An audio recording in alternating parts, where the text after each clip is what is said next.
Hoje eu estou recebendo daqui a pouquinho, o pastor Carlos Augusto Vailate. Ele é doutor, né, em estudos judaicos, vai falar um pouco sobre o currículo dele, professor visitante do Instituto Aliança de Linguística, Teologia e Humanidades, o IALT, e ele, lá em São Paulo, né, gentilmente aceitou participar desta live para falarmos de um assunto que é muito polêmico, isso para ser o mínimo. É um assunto muito que, na história da igreja, tem suscitado controvérsias e o faz até hoje. Né? Gênesis 6, texto onde se fala sobre os filhos de Deus que viram as filhas dos homens e tomaram para si mulheres. Período nebuloso da história, inclusive a partir da Bíblia. Período esse que nós chamamos de pré-diluviano. Os filhos de Deus, esses que aparecem em Gênesis 6, eles são homens? Eles são anjos? O que é que quer dizer a Bíblia com isso? Qual é a relação disto com outros textos da Bíblia, tanto do Antigo Testamento quanto do Novo Testamento? Então, são essas questões que o pastor e professor Carlos Vailate estará trabalhando conosco hoje. Sem mais delongas, vamos chamar aí o nosso querido amigo e irmão pastor Carlos Vailate. Meu Olá, querido, que alegria, muito bem-vindo, meu irmão. Boa noite, a paz do Senhor Jesus. Um grande abraço, meu querido. Suas palavras aí iniciais. A paz do Senhor, pastor Arthur, Deus abençoe sua vida, a todos os queridos irmãos aí de Pernambuco, de Recife, todos os queridos amigos do irmão que o acompanham pelo seu canal do YouTube, também pela sua página do Facebook, e aos queridos irmãos que também nos seguem nas redes sociais. Uma boa noite a todos, muito bom poder revê-lo, pastor Arthur. Conversamos brevemente agora nos bastidores, soubemos que o irmão, sua digníssima esposa, a filhinha estão todos bem e ficamos muito felizes por isso. E uma boa noite a todos e um grande abraço, ainda que virtual, a todos aqueles que estão nos acompanhando nesse momento. Obrigado, meu querido. Para quem não conhece, o pastor Carlos Augusto Vailate, ele é alguém da academia também, né? O pastor Carlos Vailate, ele tem um currículo, né, de proficiente, né, um currículo abençoado, envolvido com questões de estudos judaicos. Eu queria, pastor Vailate, que você falasse um pouco, né, da sua formação acadêmica, meu querido. Então, pastor Arthur, eu tenho a minha graduação em teologia pelo Instituto Betel de Ensino Superior, Faculdade Betel, IPES, aqui de São Paulo. Eu fiz depois a validação do meu bacharel em teologia pela ESTE, Escola Superior de Teologia do Rio Grande do Sul. Depois eu fui estudar o meu mestrado em teologia com concentração em estudos do Novo Testamento no Seminário Teológico Servo de Cristo, onde hoje tenho o prazer de ser também um dos professores, e posteriormente acabei entrando na USP, na área de estudos judaicos, né, na Faculdade de Filosofia, Letras, Ciências Humanas, mas no Departamento de Estudos Judaicos, e realizei o meu doutorado com concentração em estudos da Bíblia hebraica, cuja tese versou sobre aquilo que viria a se tornar o livro As 10 Pragas, a Abertura do Mar, ou seja, eu trabalhei alguns recortes do livro de Êxodo nos capítulos 4 a 14. E, atualmente, além das aulas, né, e todos os demais trabalhos pastorais, dentre outros, dos quais o irmão também participa no seu contexto, eu também tenho trabalhado desde maio do ano passado, 2020, quase no início ali da pandemia, né? Eu também tenho trabalhado na revisão da NVI a partir das línguas originais. Entenda-se, no caso, o Antigo Testamento tem sido também um dos meus trabalhos desde maio do ano passado. Em resumo, é isso, pastor Arthur. Meu querido, uma pergunta, uma curiosidade. A sua área, né? Eu vejo assim, estudos judaicos, você tem esse doutorado, inclusive, pela USP. Me diga uma coisa, você também conhece algo de aramaico ou hebraico? Como é que é a questão das línguas, vai lá, no Antigo Testamento? A diga da sua experiência, né? Sim, sim. Então, a minha ênfase tem sido, nos últimos anos, tanto no estudo quanto na docência do hebraico bíblico. Eu leciono hebraico 1, 2, exegese, todas as áreas que envolvem desde a alfabetização até a parte exegética.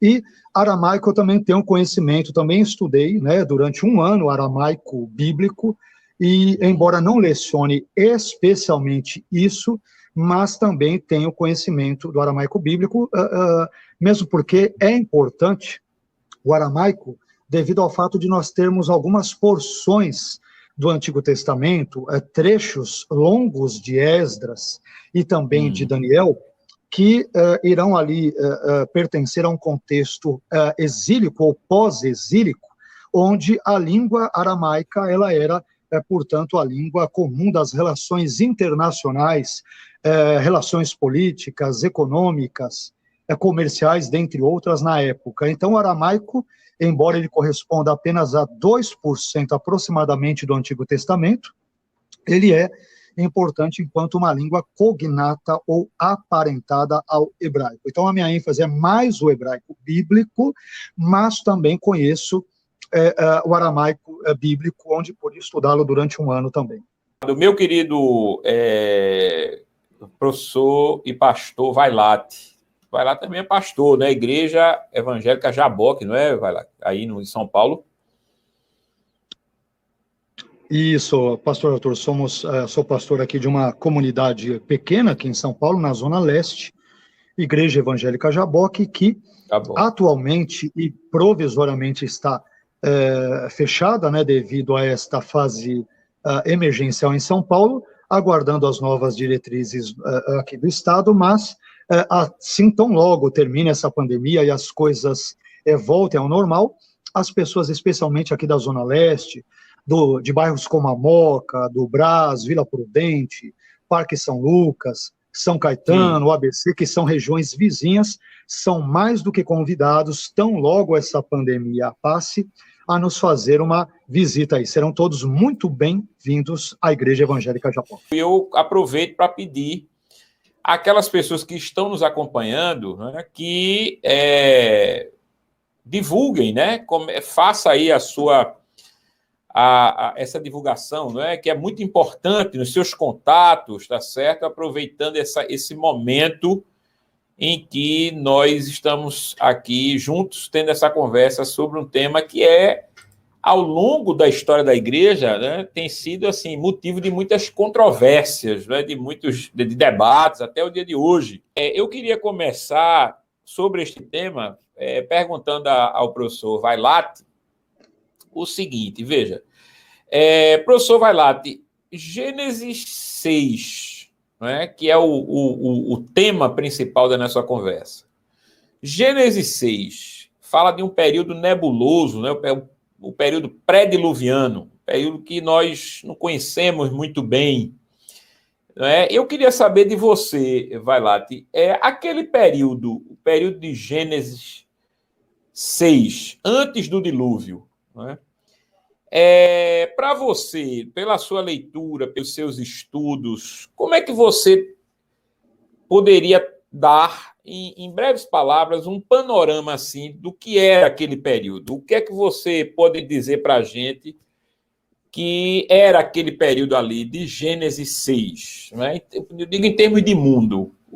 Como é que era o mundo? Se era a mesma coisa de hoje, não era, tá? Assim, como eram as relações humanas? O que é que você pode nos dizer daquele período? Ok. Então, pastor Arthur, nós temos que fazer uma seguinte divisão. Os estudiosos de Gênesis, unanimemente, e se eu for prolixo, irmão, por favor, sinta-se à vontade para me cortar, tá? Mas os estudiosos de Gênesis dividem normalmente esse primeiro livro da Bíblia em dois grandes blocos. O primeiro bloco, capítulos 1 a 11, e o segundo bloco, capítulos 12 a 50. Bem, sim, no segundo bloco, capítulos 12 a 50, nós temos a história dos patriarcas, digamos que os pré-fundadores do povo de Israel, a saber, Abraão, Isaac, Jacó, José e todos os demais descendentes. Então, Abraão, normalmente em termos históricos, ele é situado pelos estudiosos como alguém que vive entre 2000 e 1800 antes de Cristo. Abraão, ele é um mesopotâmico, uma informação importante, ele vem de Ur dos Caldeus, e naquela época, os povos mais, digamos assim, presentes ou protagonistas da história eram justamente estes, mesopotâmicos, acadianos, assírios, dentre tantos outros. Agora, estou dando só esta informação para agora sim a gente ter o contraponto dos capítulos precedentes de 1 a 11. Bom, se Abraão ele vive entre 2000 a 1800 a.C., e aí nós temos a continuidade da história dos seus descendentes e tudo, estipular um período histórico com precisão entre os capítulos 1 a 11 é muito difícil, tá? Há pessoas que vão dizer, e isso, como o irmão muito bem colocou, é um período muito nebuloso, porque há pessoas que entenderão que esse período, ele pode abranger talvez ou milhares de anos, 5, 10, 15, 30, 50 mil anos, ou se você for um adepto da concepção da ciência atual, de que o mundo ou o cosmos tem 13,5 ou 13,7,8 bilhões de anos, isso envolveria outros problemas adicionais. Por exemplo, os dias de Gênesis, capítulo 1, se são dias literais de 24 horas, ou se são dias eras, de acordo com alguns estudiosos, né? Se você aceitar também aquela teoria do gap, do hiato, da lacuna ou do caos entre Gênesis 1 e 1:2, como a Bíblia de Estudo Dake, por exemplo, acaba validando essa leitura. Eu não sou favorável, eu não gosto muito dessa leitura, e eu, digamos que, embora não seja um cientista nessa acepção do termo, né, eu sou mais propenso a defender uma teoria da Terra jovem, tá?